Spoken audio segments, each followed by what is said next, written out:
we good? All right.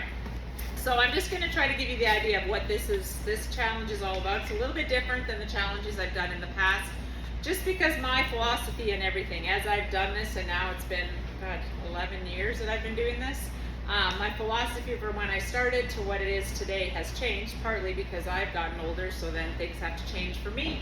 But then I've just become more and more educated. So my focus is not just purely CrossFit anymore and just working out, but rather how to be healthy, how to live a long, healthy life. And then I've really started to get into longevity and how is that going to look for us. So this challenge has come about in two ways. A, I've really wanted to push longevity in here for quite a while. So the Zone 2 is now coming in, mostly for that reason. And then when we did 75 hard last year, I really liked it. It was very hard, but I learned a lot from it along the 75 days. And so I wanted to bring that into the gym as well, yet knowing 75 hard is hard for most people. So it's not very successful because there's just a lot of rules to it. So then I tried to adapt what I thought was really good in it and that I learned from and got better from into my longevity whole thing that I want to bring into the gym, and so trying to make everybody healthy and happy and well.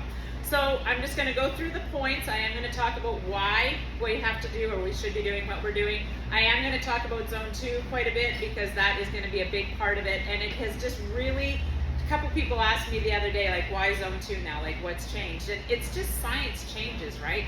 We learn more and more every day. We're adapting, science is evolving, and so the science of Zone 2 has always been there, but they've now done all the testing they've done with athletes and stuff. They've just really, the literature just is really supporting how important it is, not only for athletes and for what we do, but also for longevity and the health and wellness of us and how important that is. So that's why it's going to be a big part of this challenge, and I just need you to understand what it is, why it's important, and then what exactly it looks like. So I'm just going to go through, this is the email that I sent you guys.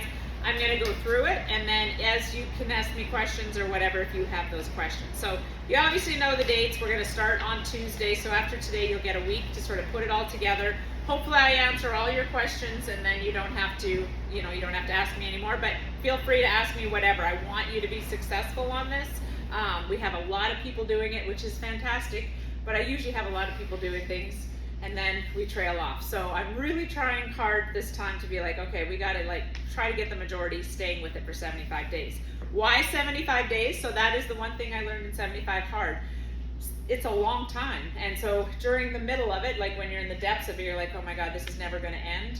But when you read the literature, and what it did for me is it develops those habits that don't develop in 30 days and 40 days. And so by the time you're done 75 days, you've been doing something, if you stick with it, that now becomes a habit that it's almost normal for you. So for me, it was reading was a big thing. I used to like to read, I was always busy, never found time, but you had to read. I'm not putting it in the challenge, don't worry.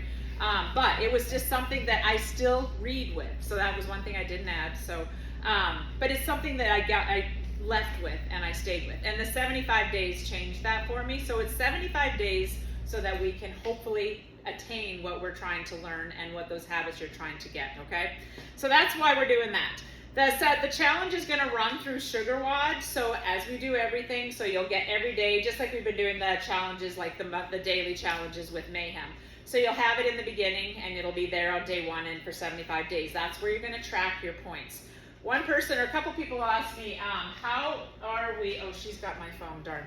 Abby, do you have your Streaks app? Yeah. So somebody said, am I going to run it through an app? Well, yes, I am going to run it through SugarWOD. So all the information is going to be, can I just see that for a sec? Yeah, don't use mine. Oh, I won't. Okay, we'll cover what her habits are. Okay, so you won't be able to see what they are way back here. But the one thing that worked very well in 75 hard is it did come with a habit tracker where you had to click your things, your daily tasks that you had to do. So A, it was a reminder because it kept reminding you throughout the day that you had to do this. And B, it was very rewarding to check that box, especially on something that was hard. If you're going to choose, to work out every single day, to click that box and go, okay, I got it done. Oh, I got my Zone 2 done. It is very rewarding. And so after I was done 75 hard, I missed that. I wanted those check marks because I was keeping some of the habits that I learned in 75 hard But as soon as I didn't have a thing to check and get that reward, which you think we don't need it, it was really beneficial. So anyways, it was actually not me, it was one of the Catherine in here that came up. It's called Streaks.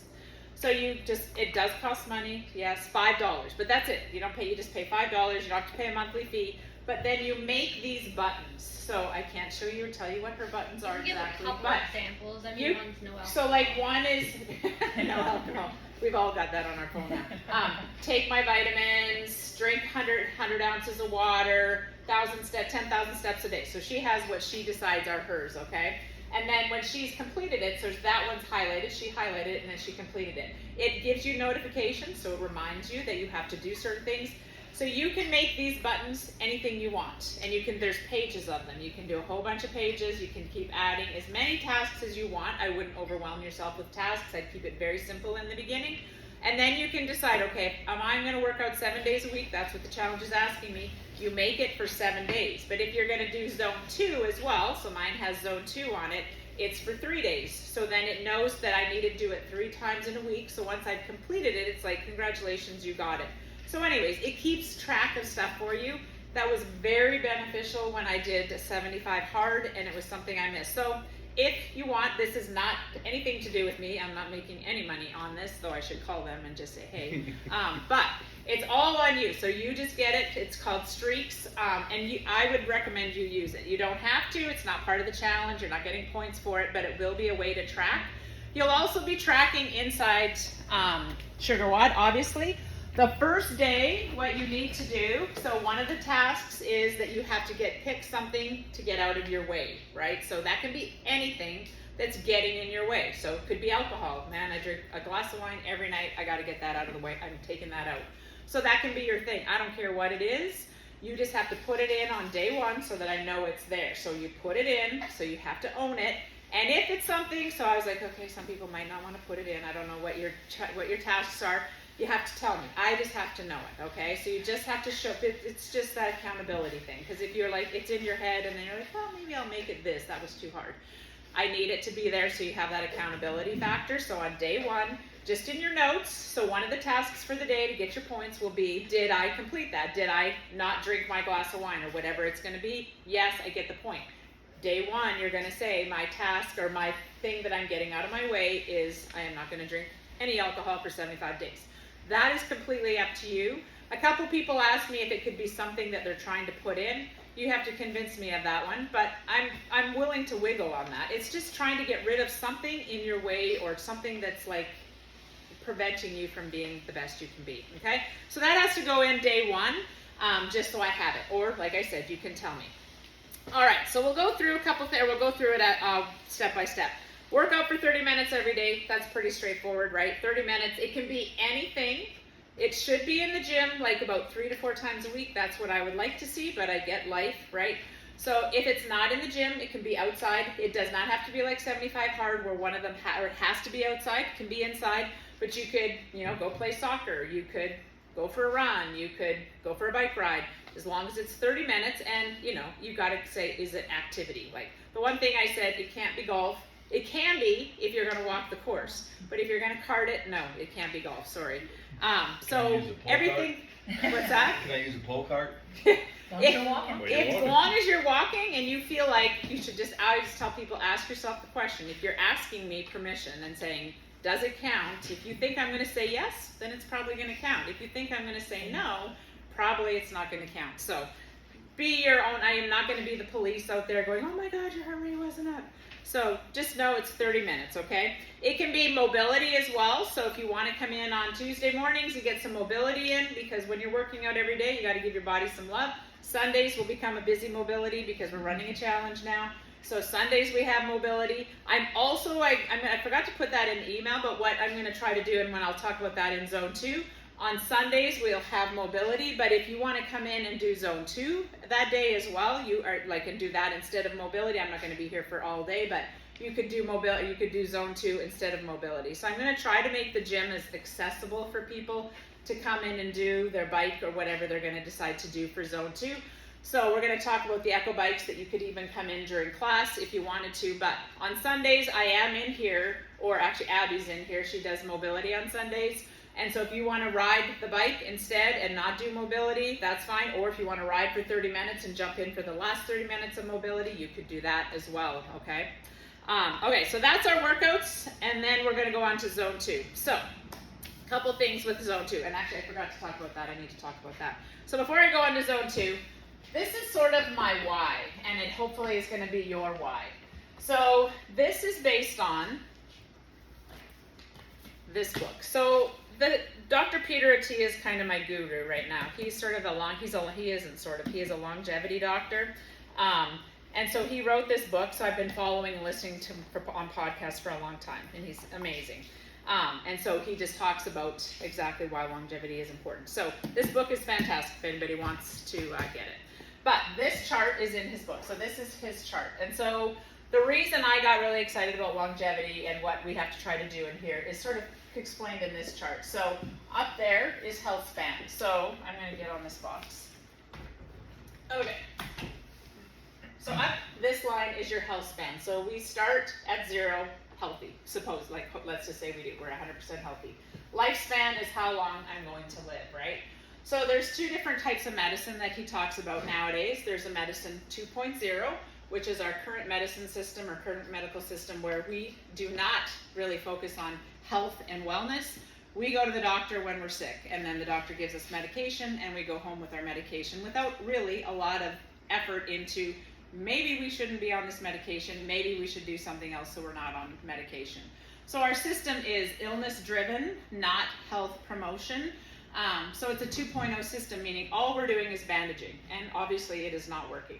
So he talks a bit about medicine 3.0, which is what I try to talk about, that instead of relying on medicine to help us and cure us and try to help us live longer, we need to try to not be on medicine and live a long, healthy life and do certain things that are going to help us do that so we don't have the medicine.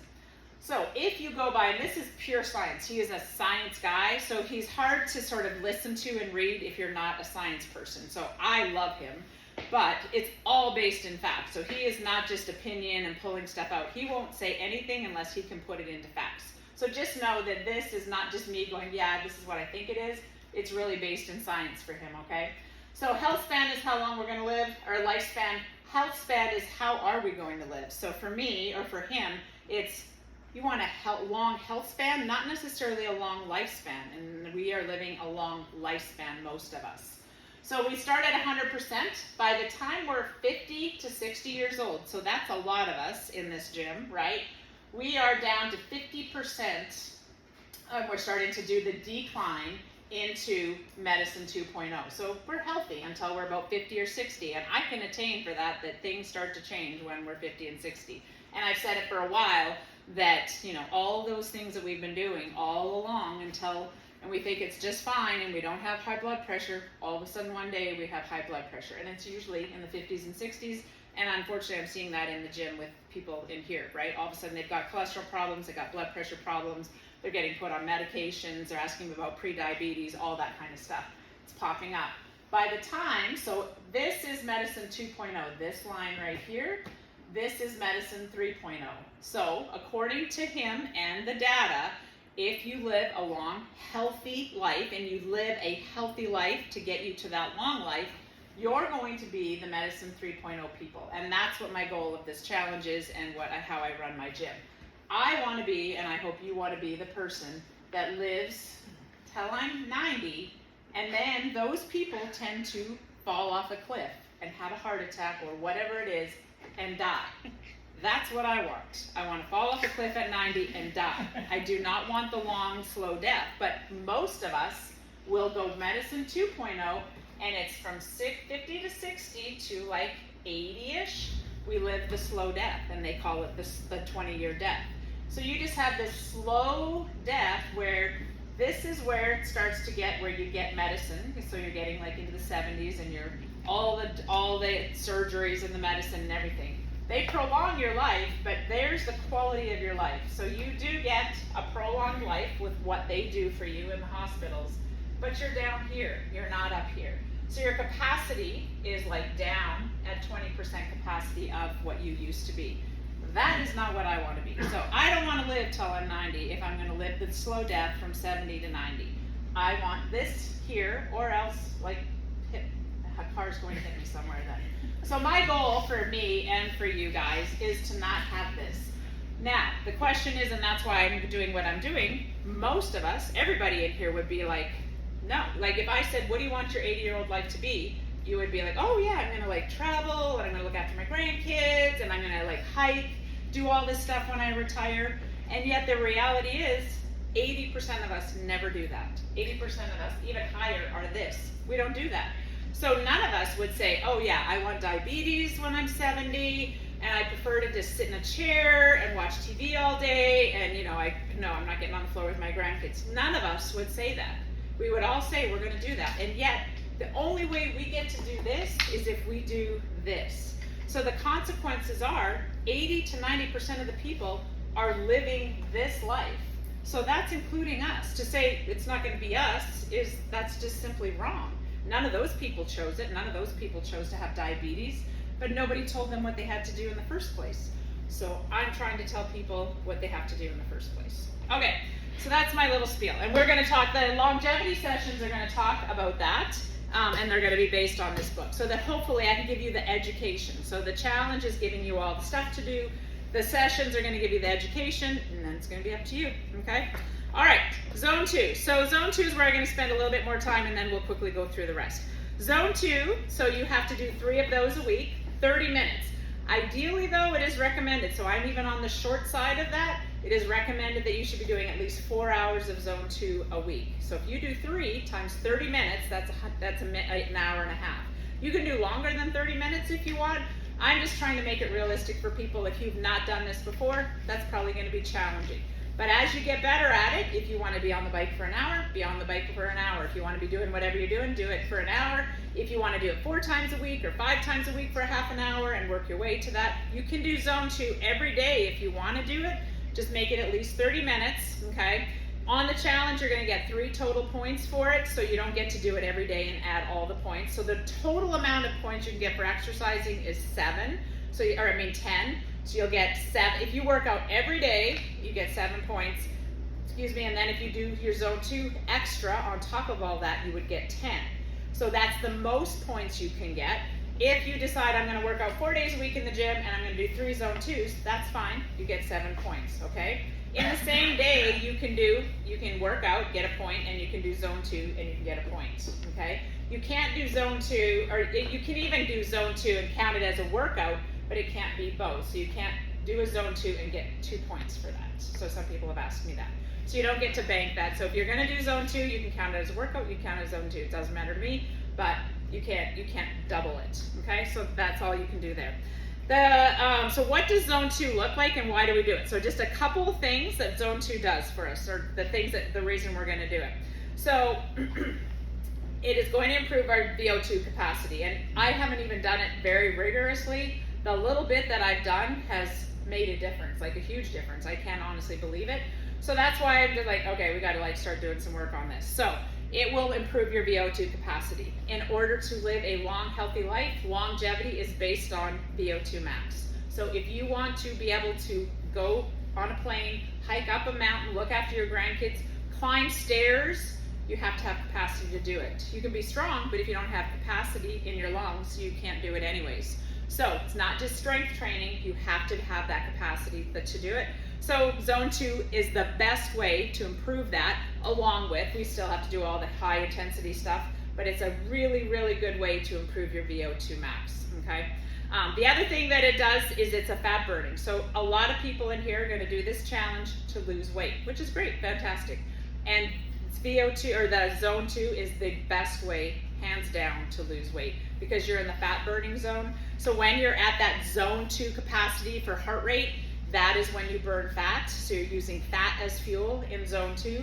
As you move into 3 and 4 and 5, you're burning glucose instead, which is fine. You need to do that when you're doing those types of workouts. But if you want to burn fat, you have to be in zone 2. So if your goal is to lose weight, then the more zone 2 you do, the better. So then you might think, okay, I'm going to do a 45-minute bike, or I'm going to do a 45-minute walk, or whatever it is you're going to do, and I'm going to do it 4 times a week. So weight loss, if that is one of your goals, the more zone 2 you do, the better. The other thing it does is help with cognition. So they're even doing studies with Alzheimer's patients. So I'm going to get a lot of people going, oh, okay, that's something I'm going to pay attention to. So whatever it is that's going to make you do what I'm asking you to do. So cognitively, people that are impaired are not very fit people, and so they're doing studies and doing work with those people as well, because it crosses the blood-brain barrier, and so it helps with cognition as well. Okay. Then the big thing in terms of health is it improves our mitochondria, which I'm not going to go into the depths of all that. I am going to do it in one of the sessions that we talk about, but I could sit there and talk about that forever. So part of why we're doing it is it improves your mitochondrial health, which is your cellular health, which helps improve your metabolic health, all of those things. So just know it does that, and I'm going to get into that later. What does it look like? So with zone 2, what you're looking at there is, if I'm standing here walking and talking to you like this, that is not zone 2, that's zone 1, okay? So if I can walk comfortably and talk to you, then I'm in zone 1. To go into zone 2, you have to be a little bit uncomfortable. It's sort of one before though, where I can still talk. When if I'm in zone 3, I probably can't have a conversation other than like one-word sentences. So in zone 2, it should be labored breathing. And so I'm trying to tell people, it's like if you were going up a hill almost. So if you're going up a hill and you're talking to your friend, you can talk in, 5-6 word sentences, and then you got to take a breath. So it's kind of labored conversation. That's what you got to look for zone 2. So if you're just riding the bike and going, this is just so enjoyable, I could just sit here for hours and do this, then you're not quite in zone 2. So just make sure you're there. I don't want you to not put the effort in and not get the benefits out of it. So make sure you can go for a walk. So more unfit people can go for a walk and be in zone 2 because they're not as fit. Their cardio capacity is not as good. Most people in here are decently fit, right? You're not super fit or whatever, but we're all pretty decently fit. So most people in here walking, just pure walking, flat surface, is probably not going to be enough. If you want to go walking, you're going to have to be like really brisk about it, maybe put some dumbbells in your hand or find some hills and go walking that way. As long as you feel like what I said, if I was climbing a hill, trying to talk to my friend and I was having a hard time doing it, we could talk, but it was labored, then if your walk looks like that, then that's fine. If your run looks like that, so for me, I can't run and be in zone 2. I can't run slow enough, I can't trot that slow. So Steve probably could run in zone 2 and do it just fine because he's got a better capacity to do that. So some people could run, most people probably can't run that slow to stay in zone 2. But if you think you can, test it out, go running, talk with somebody and see if you can talk to them while you're running. If you can, then you're in zone 2. If you can't, then you're not in zone 2, you're in 3 or 4 or 5. Usually I'm in 5 when I run, so I don't do that. So that's zone 2, and if you have any specific questions, so what I was saying with the bike, so we have 3 Echo bikes now, and they're quiet. So when you ride them, if you have rode them yet, they're quiet. So if I'm coaching and you come in and pull out an assault bike and I'm trying to talk and you're like revving around on your assault bike, that drives me crazy. So I'll be like, no, you can't do that. But if you're on a road bike, that's fine because they're almost silent. So you could stick it in a corner and you can come in. So during classes, while we're doing this, where I'm requiring you to do it, I don't have a problem with you coming in and just look at what we're doing though for the day. If we're doing today, I'm using the bike, so you can't use them. So just know what we're doing, and if you know it's like going to be super busy, crazy in here, maybe that's not a good choice. But even you can come at the tail end of a class, you can come at the beginning of a class when you know we're not busy at that point. You can come, like I said, on Sundays. Saturdays we have open gym, you can come and do that. You can, with that bike, what's that? Bikes outside? You can take the bikes outside as long as weather is okay. I'm fine with you if you do that. You can take a rower, and I'm saying bike, but you can do whatever you want too. So if you just finish a class, like Steve just jumped on the bike and did a zone 2 right after that, so that was before I was going to be doing anything anyways. So if you know right after class, you're like, I want to get a quick zone 2 in, I've got gap before, if you do it now before I get the next class in and up and running, you could easily get 20 to 30 minutes done on the zone 2. After, like on so the last class of the day, like a 5:20 or 6:40 for running that, I got to set the whole entire gym up, or whatever the coach is, so they're there for sure for a half an hour, so you could stay and come in later in the evening. If you're not sure, text me and say, hey, is there any way I can probably sneak into a corner? And that it's usually fine to do that, okay? The busy classes are the 5 a.m., but I'm assuming nobody's going out of their way to come in to 5 a.m. And 6:30, same thing. Those are two really busy classes to try to fit you in. The other ones usually aren't quite as busy, and you can stick it in a corner. You could be there. You could be on a rower, but again, that's a little bit noisier. So if you're going to try to do it inside my classes, I prefer the Echo Bike. But you can, if you're coming at an off time, it doesn't mean you have to do the bikes. You can do the rowers. You can do the skier. Skier is tricky, hard to keep your heart rate in zone 2 on a skier, but you can do it, absolutely. If you are going to go out walk, just like I said, just make sure. If you're going to run, you can do that. If you want to go out for a bike ride, somebody asked if they can bike outside on a real, like on a normal bike, absolutely. Just ask yourself the questions, am I in zone 2? A, for the challenge, but B, I just want it to be beneficial for you. I don't want you to do it and then go, that didn't really make me any better, because we are going to do some tests that are going to help you decide if you're better or not, okay? So hopefully, did that answer everything on zone 2? Okay. Then the gallon of water. So that one came in on 75 hard, and it was hard to do a gallon of water in the beginning. I peed all the time, and I still pee a lot. But it made a difference in how I felt. It really did. Just simply it did. Like I was sitting there arguing and saying, why do they make us do this? After a while, you're like, I get it. I felt better. Absolutely. So it does get some things out of your way. So when you're drinking that much water, if you're trying to get wine out of your way, it's hard to get wine in when you're drinking that much water. So if that's a problem for you, then that does get those things. Other things that are in drinking, like you're drinking lots of coffee, or if you're a soda person or whatever, when you have to focus on that much water, you don't have that much room to be doing other stuff. So then it gets some stuff out of your way. So I said 75% has to be water. And it can be elements in the water, because the elements will help you. So you don't have to buy my elements, but electrolytes will help you. So it tastes better, so you're not just drinking pure water, but it also helps you absorb the water. When you're drinking that much water, you're going to go to the bathroom a lot. When you can absorb more of the water, it helps reduce that a little bit. So the electrolytes help you absorb and use that water properly versus just shooting it and peeing it out all the time. So try to use the electrolytes. So you can use that and count that as your 75% water. If you have to do like a FitAid or your protein shake or tea, people are saying they want to do tea, that's fine as long as there's no sugar in it. If there's sugar in it, you don't get to count it. And it can't be coffee, because I love coffee, but I didn't count it because it's got lots of caffeine in it. So caffeine is a diuretic, so it's doing the opposite, right? So you're drinking something, peeing out half of it probably, so you can't really count it as a fluid. So tea has less caffeine in it, so that's why I'll let you do tea, but if you put a whole bunch of sugar in your tea, you don't get to count it, okay? So you can do milk, or if you're a milk drinker or whatever, as long as it doesn't have sugar in it. So it can't be sugary drinks, can't be caffeinated drinks. So 25% of your water can be that, if you need it to be. And there's a few people in here that are like, there's just no way I can do that. I don't drink any water, which is horrifying.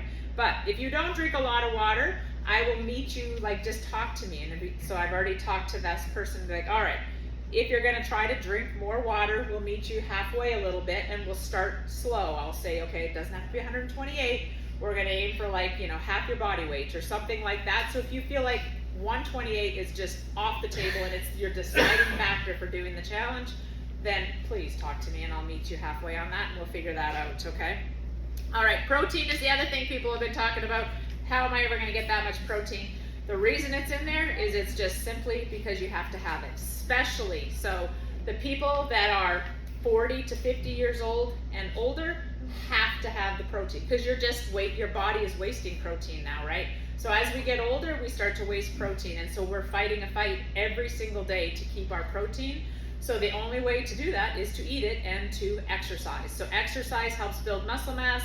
Sorry, we're not depleting protein, we're depleting muscle mass. So we're fighting a fight by the time we're 40 to 50 years old. By 30, it's starting to decline. And if we're not actively doing something about it, by the time we're 50, you are rapidly losing protein, which is why you get weaker, which is why you get injured, which is why you have all the little things that are going on in your body. We lose muscle mass. It's why you gain weight, because we lose muscle mass. So you have to have protein. Of all the things I'm going to tell you to do for nutrition, it is absolutely the most important thing. So 0.7 to 1 gram, the more active you are and the older you are, the more you have to eat. So you should be on, so people like me should be on 1 gram of protein a day. It's really hard, I can't quite get there, but I do my very best to try to get there. At the bare minimum, try to get 0.7. Ideal body weight, so I do go with that a little bit. So if you're, you're 100 pounds overweight, you probably don't need to count 300 pounds and then go at 0.7 of that. You're not going to need 300 grams of protein. But so ideal body weight, and then go 0.7 to 1 gram of protein per body weight. So then that puts you, if you're at 100 pounds, you should be eating minimum 70 to 100 grams, okay? There's lots of ways to get protein, so obviously meat is the obvious one, and it is the most dense one. It's the most protein you're gonna get is in meat. So then if you're like, I don't eat meat, okay, that's hard, really hard to get protein if you don't eat meat, but if you don't, you can do protein shakes, you can do eggs, I'm not a big fan of a vegetarian diet, but there's lots of ways you can get protein in a vegetarian diet. Just be careful, anything that is plant-based, if it says 20 grams of protein, you really are only absorbing about 8 to 10 grams of that because it's a plant, and plants are starchy, and so you can't digest all of that protein because it's a plant. So, doesn't mean you can't have it, but if you have a plant-based protein powder and it says it's 20 grams, you're really only probably getting 8 to 10 grams of that true protein, just so you know that. I'm not opposed to it, just that's what it is. So, if you're having trouble figuring that amount out or how to get it, then just come and see me and we can try to go over some things. But there's lots of ways. There's lots of really healthy meat sticks out there, so I use a lot of those. Healthy protein bars, if you can find healthy protein bars, but really truly the best way is just get some good protein in meat. So chicken, beef, pork, fish, all of it is good. Maybe not eat red meat every single day, but red meat is healthy for you. Okay. All right. Any questions on that? Is there a protein powder you like, or do you want to wait till the end? I mean, what I look for in protein powders, there's lots of different good ones out there. Just make sure, like whey protein, as long as you're not whey sensitive, is hands down the best protein. But some people are sensitive, and so then they have to go to the plant-based proteins. But Garden of Life has a good plant-based protein. Ascend has a good whey-based protein. Mercola has a good whey-based. That's the one I use, is whey-based. Used to. I now have a whey sensitivity, sadly.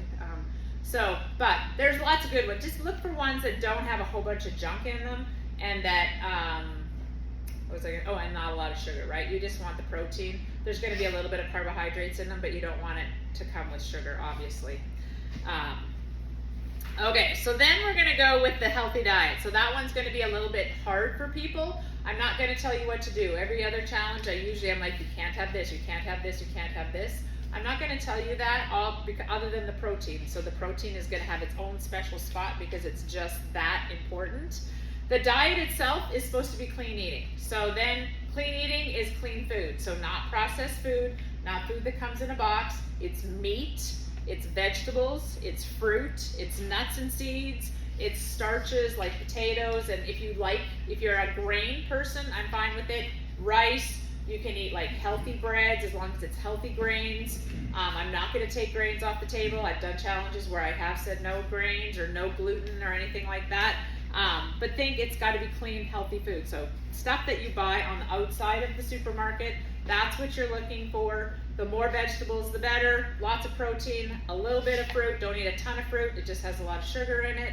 And you can make it any way you want. So you can be paleo if you want to go dairy-free, but you don't have to do that. You can go primal, where you add a little bit of dairy. You can go intermittent fasting. I intermittent fast, but I'm not even telling you to do that. You can go Whole30. If you're not sure, ask me so that you know. Just think no sugar for sure. Try to keep sugar out of your way.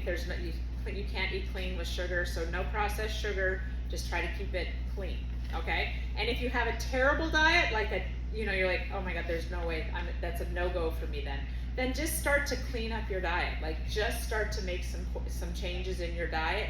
So one of the things you have to do is take something out of your way, right? And just start to eat more healthy, clean food and just say, okay, I'm not doing any more Eggo waffles or whatever it's gonna be in the morning. And just start to put some healthy things together and make that your own. And if you're concerned and you're not sure, then just show me what you're eating and I'll say yay or nay to that, okay? So I'm trying to give you a really big umbrella there, but just think clean, healthy food. Okay, then we've already talked about giving up something in your way, some ideas. Alcohol, sugar. Sugar should be part of your healthy diet anyways, or shouldn't be. Processed carbohydrates, so getting rid of like the pastas and the breads and the cookies and the cakes and all that kind of stuff. processed carbohydrates is the thing that gets in your way. They come with a lot of sugar and they come with gluten, and they're both terrible for you. So if you could go gluten-free, try to go gluten-free, get gluten out of your diet. If you can get gluten out of your diet, you remove just about all the processed food anyways, because gluten and sugar are in everything. So make that your thing, and then all of a sudden you've got a healthy diet. Because if you get gluten out of your way and sugar out of your way, you're left with clean, healthy food, basically, okay? Soda can be one, dairy can be one, coffee, whatever you think, like I said, alcohol, whatever is getting in your way, it can be any of that, okay? And if you're concerned and you want me to answer that question, by all means ask me. Speaker series I already talked about. It's going to start, I actually have the date, I didn't know that. September 12th, and we'll go at this Tuesday night. It's usually a quiet night in the gym, so it's going to go at 6:40 at night. We'll probably start at about 6:45. Every second night, there's 5 total sessions. Like I said, it's going to be based on this book, so if you've actually read it, fantastic. If you haven't and you want to read it, it's a fantastic book, but you have to be very sciencey if you're going to read that. So I'm going to dumb the science down for you, is what my plan is. And then if you're here, you'll get 10 points. If you're going to watch it on YouTube, which is fine, this is going to be on YouTube, it'll be 5 points, so you will get points for making the effort to get here, but I get that people are traveling and busy and all that kind of stuff, so I still want you to get points, and ultimately I want you to get the information, okay? So the information is going to be there.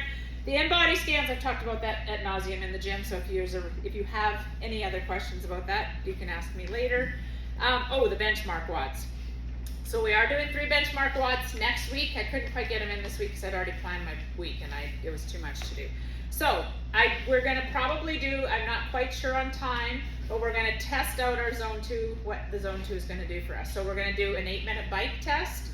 So you're going to do a longer bike and do as many calories as you can in a longer bike. So then you'll test that in the beginning, and then, throughout the challenge, we're going to retest that, just kind of like we would do the InBody, and you should hopefully be better in 8 minutes if you've built your capacity, right? We're also going to do a 1-minute test, either on a bike or a row. I haven't decided which one yet, so more of a sprint. So we're going to test our VO2 capacity. How hard can you push for a minute and get as many calories in that? So we're going to do that in the beginning and test it throughout as well. So those are the 2 that we're going to do sort of capacity-wise or cardio-wise.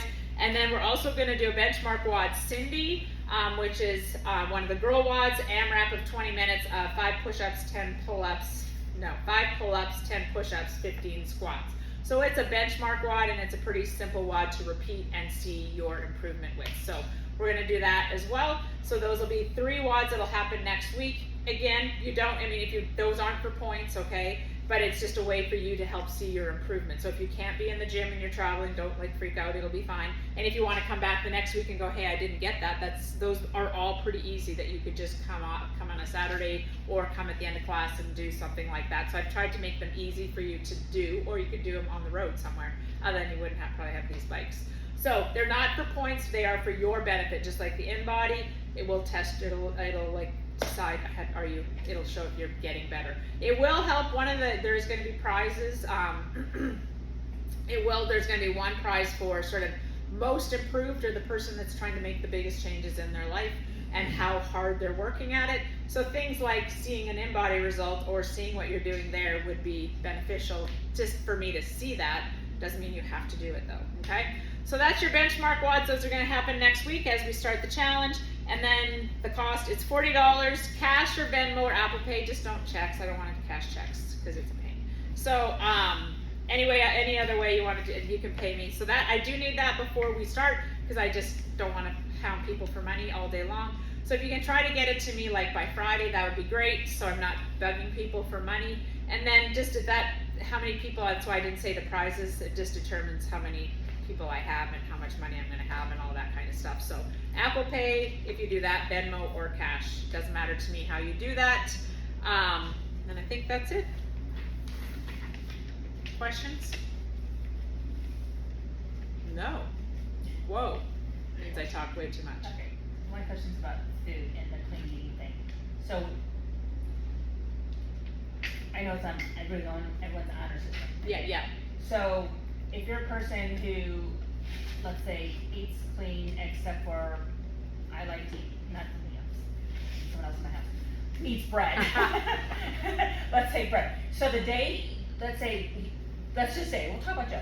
Let's say Joe's eating really well, but on whatever day he's having a sandwich, cause he wants his bread, so he doesn't get a point for clean eating because he ate bread? Let's say he No. gave up sugar. like- Yeah, so if he's So I'm trying to decided he's understand. not, like, that's gonna be part of his eating plan is bread, at least try to maybe get him to eat healthy bread. But if he's deciding that's part of his healthy eating plan, then he wouldn't then he doesn't get no point for that. So he would get a point for eating within his thing. If he had a bowl of ice cream after, then that would be a no point for that day. So I've tried to make it so that, cause I'm not gonna be Okay, the that's what I points was trying to police, right? It's just, I've tried that, it's just too hard, people giving me food logs and then I gotta like go through it, that's just too much. So you have to decide kind of what is going to be your diet plan and what is gonna be acceptable to you, cause for some people, if they haven't done hardly anything and all of a sudden they're like, okay, I'm gonna take out sugar and all the stuff, but I still have to have my sandwich, okay. I'm trying to build this so that this is something that can walk with you away, right? And so every time we do challenges, people are great for a couple weeks and then all of a sudden they're not. And so I'm trying to make it so that we have to build something that is gonna last forever. So if Joe's like, I'm gonna eat a sandwich for the rest of my life, so why am I gonna stop for 75 days? It doesn't make sense to me anymore. Okay. Used to, but as long as he's deciding that's healthy, then so be it. I've learned, I'm old and wise now. Yeah. And in 20 years, you'll start to learn something new. Right, I know, we'll be doing this in 10 more years when something else comes along. Okay, if that's it, you are free to go.